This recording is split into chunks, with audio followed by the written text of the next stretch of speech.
আসসালামু আলাইকুম। আমরা সবাই কেমন আছেন? আসসালামু আলাইকুম।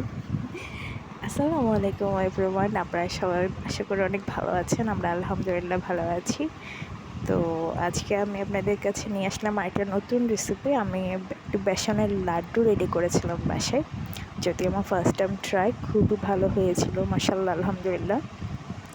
তো আমি কথা না বাড়িয়ে ডিরেক্ট রেসিপিটাই বলে ফেলি। আমি 1 কাপ বেসন নিয়েছি। বেসনটি একটু হার্ডভাবে ব্যাটারটা রেডি করে নিয়েছি। আপনারা 1 কাপ পানিতে ব্যাটারটি মিক্স করতে করতে বুঝবেন, বেশি লিকুইডই হবে না। তারপর আমি ঘি গরম করতে দিয়ে দিয়েছি। এটা ঘিতে ভাজলে ফ্লেভারটা অনেক এনহ্যান্স হয়।